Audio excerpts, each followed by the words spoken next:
गाड़ी कहाँ के तूफान हो हरेंदर भैया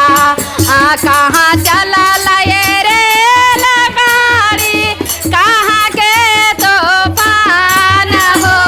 हरेंदर भैया अरे हमारो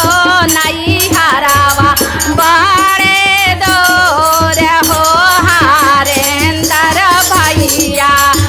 हमारो नहीं हरावा बड़े दूर हो हरेंदर हमारो ए बाबूजी के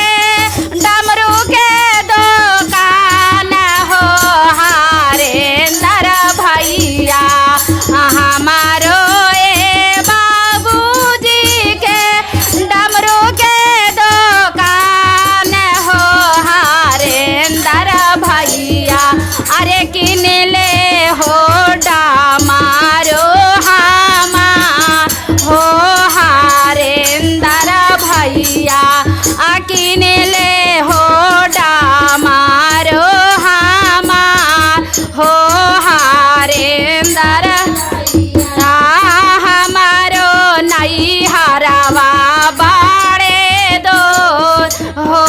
हरेंदर भाई हमारो ए चाचा जी के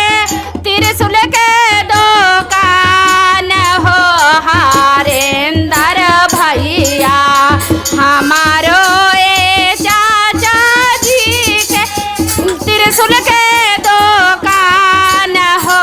हरेंदर भैया अरे किन ले हो तीरा सोलहमा हो हरेंदर भैया किन ले हो तेरा सोलहमा हो हरेंदर हमारो नहीं हरावा बड़े दो हो हरेंदर भैया हमारो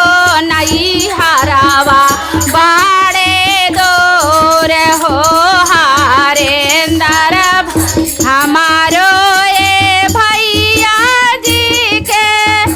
रुद्रज के दुकान हो हरेंदर भैया हमारो ए भैया जी के रुद्रज के दुकान हो हरेंदर भैया अरे किन ले हो रोदार हमार हो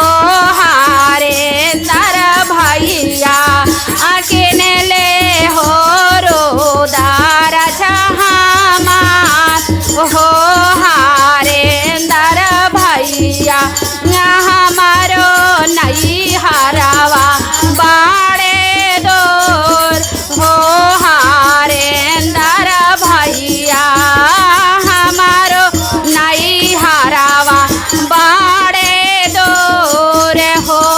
हरेंदर भाई पहला में दाया मांग दूसरा में चर्चा हो हरेंदर पहला में दाया मांगो दूसरा में चर्चा हो हरेंदर भैया हमारो नहीं हरावा बड़े दूर हो हरेंदर भैया हमारो नहीं हरावा बड़े दूर हो हरेंदर भैया हर